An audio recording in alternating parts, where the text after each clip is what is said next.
अगर आप भी चाहते हैं यमुना म्यूजिक के ऑडियो वीडियो सबसे पहले आप तक पहुंचे तो हमारे चैनल को सब्सक्राइब करें और साथ ही साथ बेल आइकन को दबाना ना भूलें ताकि सभी वीडियो आप तक पहुंचे। धन्यवाद।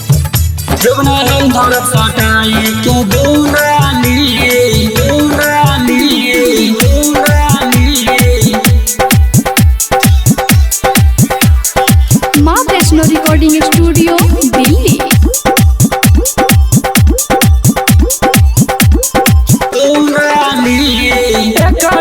जैसन मल हम पटाई पटावे में हमर भले जान चली जाई, हमर भले जान चली जाई।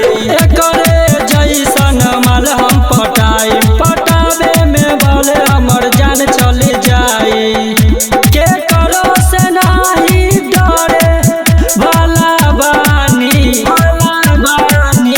के करो से नाही डरे भला बानी।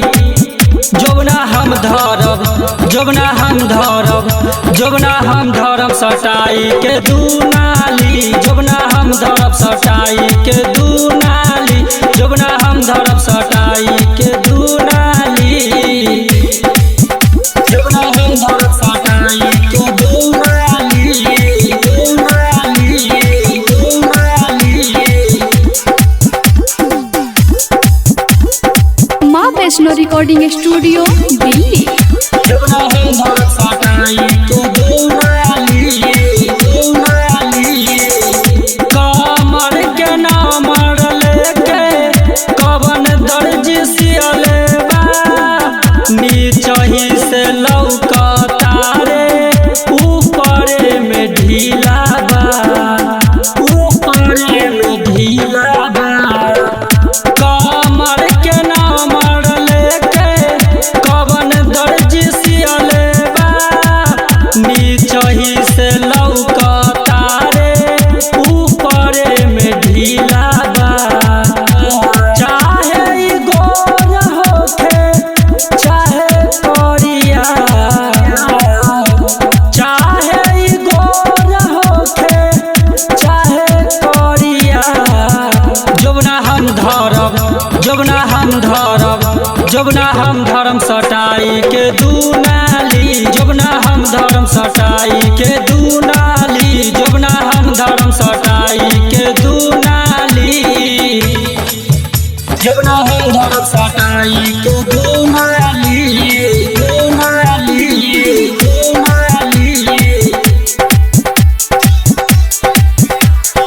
माँ वैष्णो रिकॉर्डिंग स्टूडियो दिल्ली।